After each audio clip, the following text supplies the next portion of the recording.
Love is in the air today as millions of people celebrate Valentine's Day with their special someone. It is also a day where many can feel alone and possibly turn to dating apps and the internet to form a connection. The FBI wants to warn you to be on alert for potential scammers looking to take advantage. The FBI says that romance scams are on the rise, with a record $1.3 billion lost to these types of cons just in 2022 alone. Georgia, in fact, ranks number 17 in the nation, with 425 victims losing $10.5 million.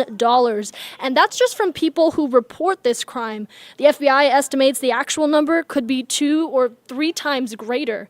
Now, to help me put all of this into perspective and help protect you and your loved ones this Valentine's Day and really throughout the year is Supervisory Special Agent Aaron Sears, joining me here at the First Alert Desk. Special Agent, thank you so much for carving out time out of your busy schedule to talk about these important types of scams. Before we get too far into it, for those that might be hearing about this for the first time, what are romance scams? So thank you for having me, first of all. Appreciate the time. Romance scams, simply put, is a confidence scam. It's an old con game from years ago where I'm trying to get into your life, build relationship, build trust with you, with the end goal. At the end of the day, I'm trying to isolate you. I'm trying to make you believe that, I am your boyfriend, your friend, your future husband, future wife, with the goal of eventually asking you to either give me some money because I need it for a certain reason, to help me move money, or I'm just trying to get your personal information to maybe use it for another nefarious purpose. And, we just listed out a few statistics. The main takeaway from that is that these types of crimes are on the rise and at a rapid rate. What do you think is attributing to this growth that law enforcement is seeing, the FBI is seeing? Yeah, I think that a couple factors have kind of played into where we're at today with the large growth of fraud. One is social media, computer access. Years ago you'd have to come to an individual in person, fax machine, stuff we don't use anymore. Now my phone is a doorway to my life, right in my hand or in my pocket, right? So I have access to you. We have a lot of people who post-COVID, right? We're shuttered in, we're inside, we're looking for relationships online and through these different social apps, different dating sites, different chat rooms. So it gave the criminals an opportunity to go and connect with you in a way that they haven't before in the past. And I think in addition, we have a large growing elderly population, more susceptible, both from a mental perspective and from a isolation perspective. So all those factors are coming together, allowing criminals to use all of this information that's out there on us to come into your doorway through your phone and try to defraud you at some point. I think there's a popular saying, love can make us blind, and with that, romance scams are often underreported, and that could be a result of feeling shame that you fell victim. I feel like that could be said about many types of fraud crimes, but for those that are might be watching this and have an experience themselves where they fell victim or almost fell victim, what is the message from the FBI? From the FBI, I would say, first of all, our heart breaks for you for these kind of victims. It's a horrific crime because it not only takes your funds, but also, plays on your emotions and makes you think there was something that was happening that was not, on a very personal level. So, what I would tell you from our knowledge and experience, I talk to victims quite a bit, is that these are professional criminal organizations. These are people who get up every day for their job to be defrauding you. So they know which heartstrings to pull, they know what information to look for, they know how to isolate you, they know exactly how to get you to a point where you feel very comfortable with them and you trust them, with your hard-earned money or other information. You're not alone in this. People often think that I've been duped, or I'm kind of, feel bad that I'm just kind of dumb, or was taken advantage of. Again, these are professional con men. They know what they're doing. There's a lot of people in your situation. The best thing to do is to talk to folks about it, kind of go through your own grieving process, get as much assistance and support around you as you can. I know the best way to avoid falling victim is to be on alert and really look to prevention. But is there anything that the FBI does once someone has already fallen victim, or at least they suspect that they might be falling victim and come forward and report that? How does the FBI and local law enforcement proceed with addressing that crime in its motion? Yeah, that's a great question. So, we get complaints all the time. For the FBI, it's set up as www.ic3.gov. That's where you're going to want to report your crime. It immediately gives us the opportunity, if the money was recently lost, to try to get back whatever we can. If we can get funds back, that's great. Oftentimes funds are lost because they're sent overseas. It's a little bit more challenging to get. The message I would tell you, if you've been a victim, it's ongoing, and you realize that you've been a victim of fraud, immediately report it, immediately work with your financial institution to try to stop any funds that are being sent.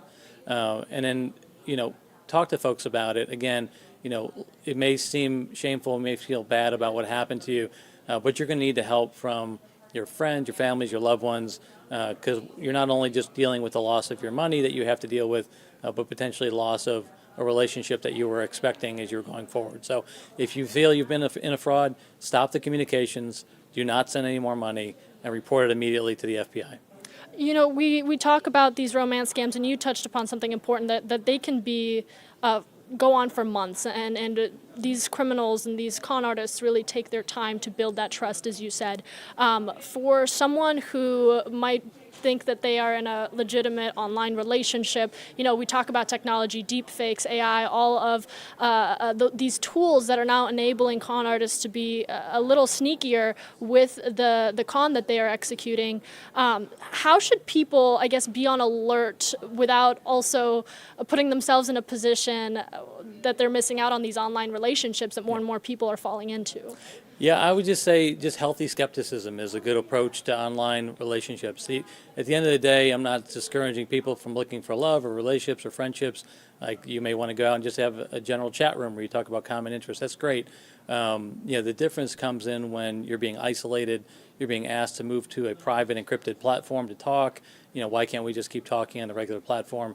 You're being asked for information that is maybe a little forward at the beginning, and you're not getting information in return, right? If you're going to have a real relationship with somebody, they're going to be willing to offer you personal details, personal contact. They're going to have the ability to video call you, talk with you in great length, and things that you can verify, right? Not just a stock photo that you can find on the internet, but just actual information that is much more verified.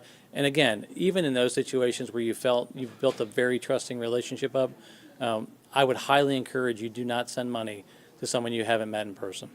Are there any things that people do wrong in these situations when they find themselves in trouble, falling victim to a scam, and maybe try to take action on their own? Yeah, I think the biggest issue that I see that comes up is you don't talk to folks about it. You don't let anybody in because, again, you're feeling a little bit embarrassed. And then you don't deal with the situation in a timely manner. And we may have lost opportunities to help you. You may have lost opportunities that your bank could have helped you out. So there's that component of it. There's also a real fact that once you've been contacted by one of these criminals, and I just call them criminals because that's what they are just bad actors who are looking to steal your money.